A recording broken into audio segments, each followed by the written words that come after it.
नमस्कार। स्वागत है आपका मेरे YouTube चैनल पर। मैं पंडित एनसी शर्मा। आज मैं बताने वाला हूँ कि कौन से ऐसे व्यक्ति होते हैं जो अपने जीवन के अंदर जितना भी धन कमाएंगे वह सिर्फ और सिर्फ अपने स्वार्थ के लिए कह सकते हैं कि भाई जो धन कमाएंगे वो अपने बच्चों पर खर्च करते हैं। सामाजिक स्थितियों की तरफ वो मुड़ करके नहीं देखते हैं। धर्म कार्यों की तरफ उनके धन का रुझान नहीं होता है। उनका धन केवल और केवल एक तरह से कहूँ परिवार पर खर्च होना, पत्नी के इशारे पर धन का खर्च होना देखा जाता है। तो चलिए आपको बात करते हैं। यहाँ पर आपकी आयु रेखा हो गई। इस आयु रेखा में किसी प्रकार से यहाँ आपकी बुद्धि रेखा हो गई और ये आपकी हृदय रेखा हो गई। यहाँ पर आपके जो रेखा है वह धन रेखा कहीं से भी निकल करके और शनि पर्वत को भी पहुंच गई। चलिए भाई, व्यक्ति ने धन भी कमाया, स्वतंत्र रूप से कमाया, अपने आप कमाया, व्यापार से कमाया, नौकरी से कमाया, इस बारे में मैं बहुत कुछ बता चुका हूं। परंतु ऐसा व्यक्ति जो केवल और केवल धन अपनी पत्नी के लिए, यानी जब पैसा कमाया और कहीं नहीं गया, सीधा पैसा कमाया और जा करके उसका टारगेट रहता है मुझे ये बच्चों की शिक्षा पर खर्च करना है, मुझे ये पत्नी के कहे अनुसार खर्च करना है। पत्नी कह दे तो ससुराल में भी धन खर्च कर दे, पत्नी कह दे तो पिता माता पर भी खर्च कर दे, लेकिन अगर पत्नी नहीं कहे तो माता पिता पर भी खर्च नहीं करता। बहुत ज़्यादा कह दूँ, एक तरह से स्वार्थी कह सकते हैं। भाई देशपाल कातर में अपने अपने बारे में सोचना, तो उसको स्वार्थी भी कह सकते हैं। तो चलिए वो कौन सी रेखा होती है इसके बारे में बात कर लेते हैं।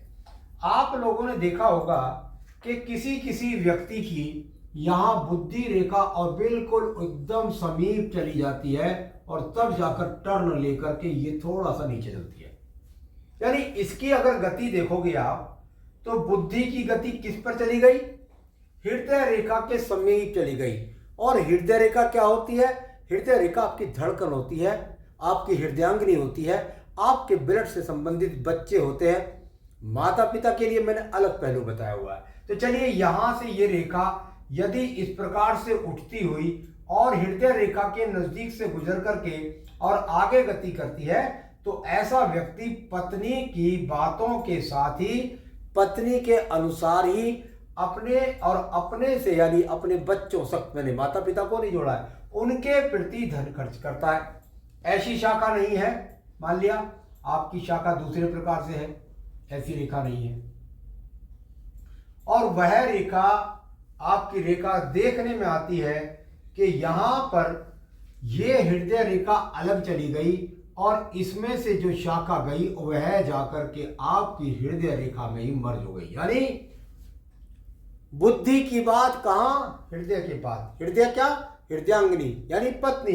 बुद्धि कहां? सिर्फ और सिर्फ अपने अपने अपने बच्चों के लिए, अपनी पत्नी के लिए और पत्नी के अनुसार चलने के लिए।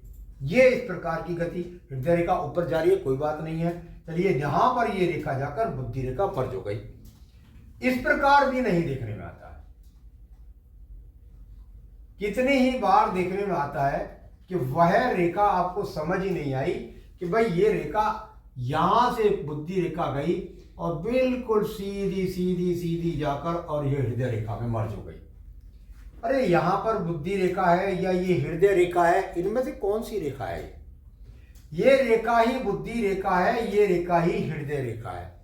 यानी इसके लिए केवल और केवल इसकी राजधानी एक ही है, यानी उसकी बुद्धि पर अगर मैं कहूं तो केवल और केवल पूरा और पूरा हृदय यानी हृदयांगिनी इसकी बुद्धि में जो चल रहा है वही इसके मन में है, जो इसके मन के अंदर है वही इसकी बुद्धि के अंदर है, जो इसकी पत्नी कहती है उसके अनुसार चलता है और उसी धन का उपयोग करता है। तो कुल मिलाकर कभी कभी बिल्कुल एकदम देखने में इकसार बराबर बराबर बराबर बराबर रेखा भी आती है।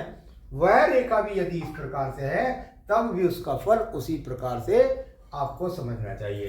तो ऐसे व्यक्ति केवल और केवल पत्नी के अनुसार ही समाज में भाग लेते हैं, अपने बच्चों पर खर्च करते हैं, अपने बारे में सोचते हैं और पत्नी की बात उनके लिए पत्थर की लकीर होती है।